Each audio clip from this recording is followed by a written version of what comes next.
যুদ্ধের ময়দানে উমর রাহ হযরত উমর বদর উহুদ খন্দক সহ সকল যুদ্ধেই রাসূলুল্লাহর সাথে অংশগ্রহণ করেছিলেন।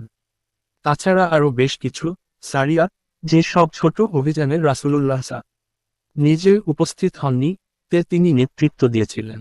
বদর যুদ্ধের পরামর্শদান ও সৈন্যচালনা হতে আরম্ভ করে প্রতিটি ক্ষেত্রেই তিনি রাসূলে কারিমের সাথে দৃঢ়ভাবে কাজ করেন। বদর যুদ্ধের বন্দীদের সম্পর্কে তার পরামর্শই আল্লাহর পছন্দসই হয়েছিল। এ যুদ্ধে তার বিশেষ ভূমিকা নিম্নরূপ: ১. এ যুদ্ধে কুরাইশ বংশের প্রত্যেক শাখা হতে লোক যোগদান করে, কিন্তু বনিয়া দিয়ে অর্থাৎ উমারের খানদান হতে একটি লোকও যোগদান করেনি। উমারের প্রভাবেই এমনটি হয়েছিল। ২. এ যুদ্ধে ইসলামের বিপক্ষে উমারের সাথে তার গোত্র ও চুক্তিবদ্ধ লোকদের থেকে মোট ১২ জন লোক যোগদান করেছিল। ৩. এ যুদ্ধে হযরত উমার তার আপন মামা ইবন হিশামকে নিজ হাতে হত্যা করেন। এ হত্যার মাধ্যমে তিনি সর্বপ্রথম প্রমাণ করেন, সত্যের পথে আত্মীয় প্রিয়জনের প্রভাব প্রাধান্য লাভ করতে পারে না। উহুদ যুদ্ধেও হযরত উমাররা ছিলেন একজন অগ্রসৈনিক। যুদ্ধের এক পর্যায়ে মুসলিম সৈন্যরা যখন বিপর্যয়ের সম্মুখীন হলেন এবং রাসূল আহত হয়ে মুষ্টিমেয় কিছু সঙ্গী সাথীসহ পাহাড়ের এক নিরাপদ স্থানে আশ্রয় নিলেন, তখন কুরাইশ নেতা আবু সুফিয়ান নিকটবর্তী হয়ে উচ্চস্বরে মুহাম্মদ আবু বকররা, উমাররা প্রমুখের নাম ধরে ডেকে জিজ্ঞেস করল, তোমরা বেঁচে আছো কি? রাসূলের ইঙ্গিতে কেউই আবু সুফিয়ানের জবাব দিল না।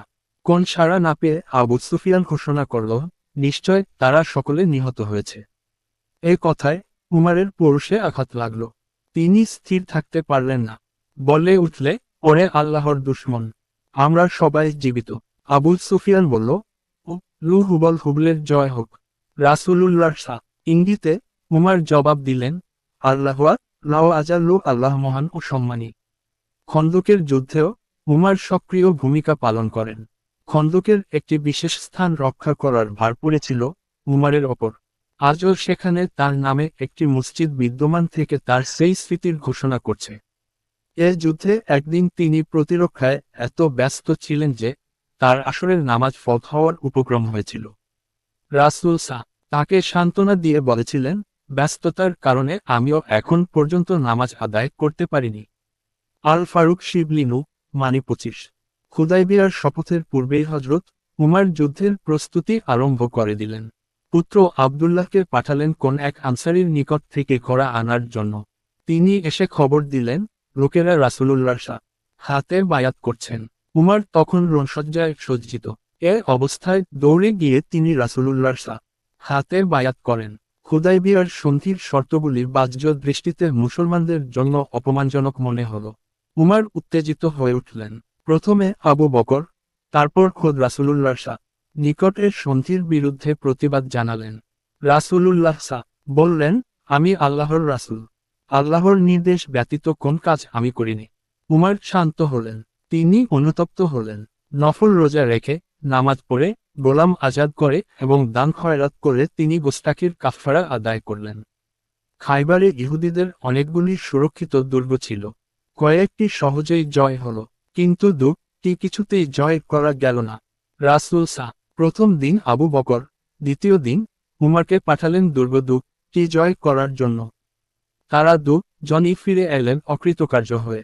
তৃতীয় দিন রাসূল ঘোষণা করলেন, আগামীকাল আমি এমন এক ব্যক্তির হাতে চাঁদা দেব যার হাতে আল্লাহ বিজয় দান করবেন।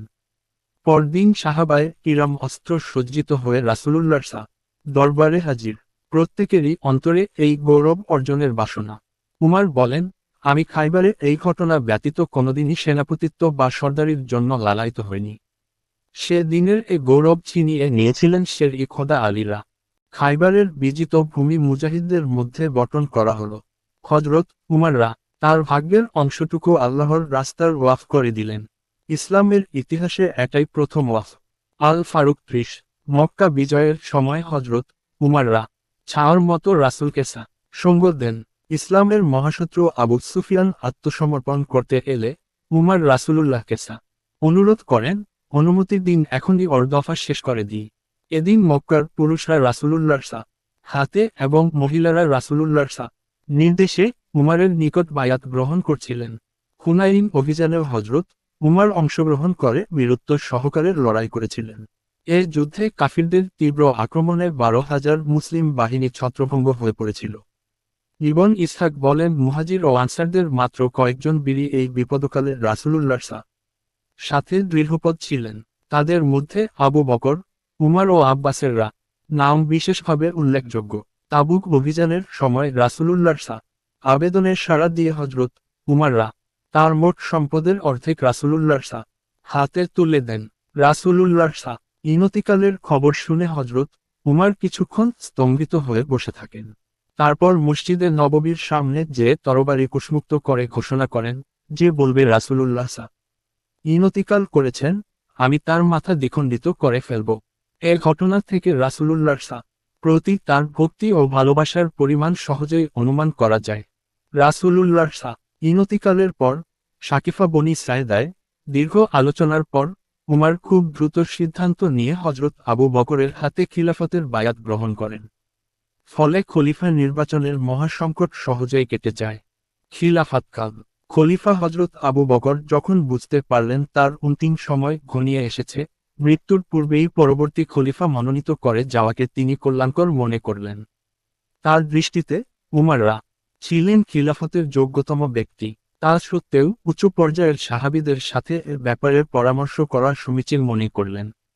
তিনি আব্দুর রহমান ইবন আওফকেরা ডেকে বললেন, উমার সম্পর্কে আপনার মতামত আমাকে জানান।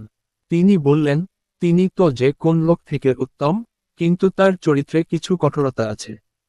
আবু বকর বললেন, তার কারণ, আমাকে তিনি কোমল দেখেছেন, খিলাফতের দায়িত্ব কাঁধে পড়লে এই কঠোরতা অনেকটা কমে যাবে। তারপর আবু বকর অনুরোধ করলেন, তার সাথে আলোচিত বিষয়টি কারো কাছে ফাঁস না করার জন্য। অতঃপর তিনি উসমান ইবন আফফানকে ডাকলেন। বললেন, আবু আবদুল্লাহ, উমার সম্পর্কে আপনার মতামত আমাকে জানান। উসমান বললেন, আমার থেকে আপনিই তাকে বেশি জানেন। আবু বকর বললেন, তা সত্ত্বেও আপনার মতামত আমাকে জানান। উসমান বললেন, তাকে আমি যতটুকু জানি, তাতে তার বাইরের থেকে ভেতরটা বেশি ভালো। তার মতো দ্বিতীয় আর কেউ আমাদের মধ্যে নেই। আবু বকররা তাদের জনের মধ্যে আলোচিত বিষয়টি গোপন রাখার অনুরোধ করে তাকে বিদায় দিলেন। এভাবে বিভিন্ন জনের কাছ থেকে মতামত নেওয়া শেষ হলে তিনি উসমান ইবনে আফফানকে ডেকে ডিকটেশন দিলেন, বিসমিল্লাহির রাহমানির রাহিম। এটা আবু বকর ইবন আবি কুহাফার পক্ষ থেকে মুসলমানদের প্রতি অঙ্গীকার। আম্মাবাদ, এতটুকু বলার পর তিনি সংজ্ঞা হারিয়ে ফেলেন। তারপর উসমান ইবন আফফান নিজেই সংযোজন করেন, আমি তোমাদের জন্য উমার ইবনুল খাত্তাবকে খলিফা মনোনীত করলাম এবং এ ব্যাপারে তোমাদের কল্যাণ চেষ্টায় কোন ত্রুটি করি নাই। অতঃপর আবু বকর সংজ্ঞা ফিরে পান। লিখিত অংশটুকু তাকে পড়ে শোনান হল। সবটুকু শুনে তিনি আল্লাহু আকবার বলে ওঠেন এবং বলেন, আমার ভয় হচ্ছিল আমি সংজ্ঞাহীন অবস্থায় মারা গেলে লোকেরা মতভেদ সৃষ্টি করবে।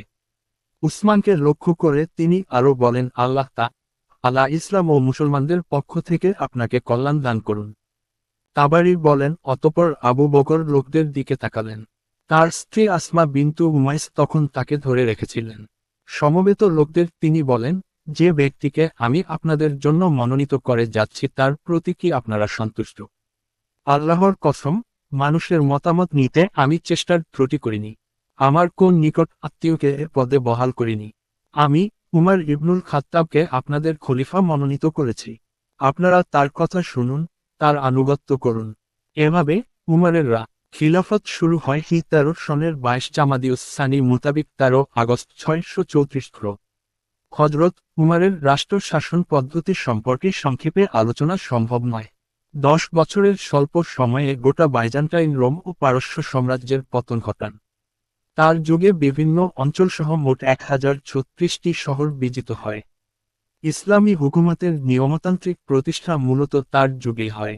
সরকার বা রাষ্ট্রের সকল শাখা তার যুগে আত্মপ্রকাশ করে।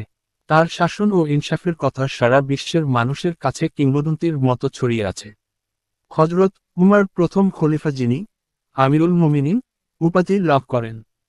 তিনি সর্বপ্রথম হিজরি সন প্রবর্তন করেন, তারাবির নামাজ জামায়াতে পড়ার ব্যবস্থা করেন, জনশাসনের জন্য দুর্রা বা ছড়ি ব্যবহার করেন, মদপানে 80টি বেত্রাঘাত নির্ধারণ করেন, বহু রাজ্য জয় করেন, নগর পত্তন করেন, সেনাবাহিনীর স্তরভেদ ও বিভিন্ন ব্যাটালিয়ন নির্দিষ্ট করেন, জাতীয় রেজিস্টার বা নাগরিক তালিকা তৈরি করেন, কাজী নিয়োগ করেন এবং রাষ্ট্রকে বিভিন্ন প্রদেশ বিভক্ত করেন।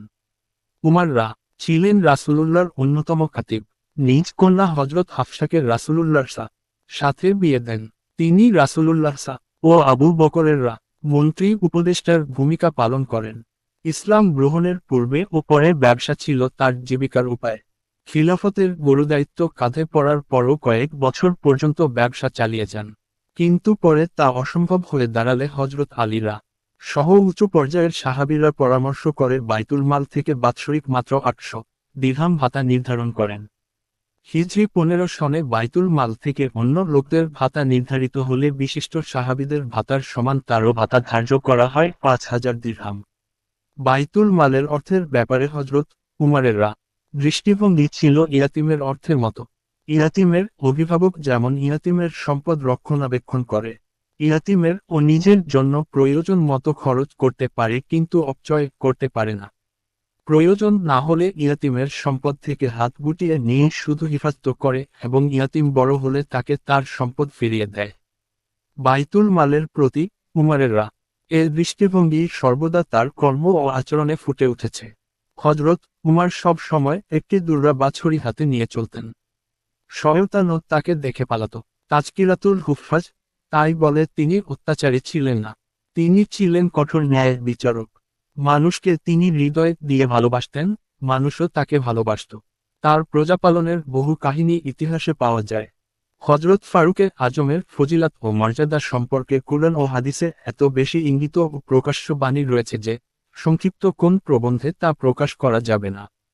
আল্লাহ ও তার রাসূলের নিকট তার স্থান অতি উচ্চে।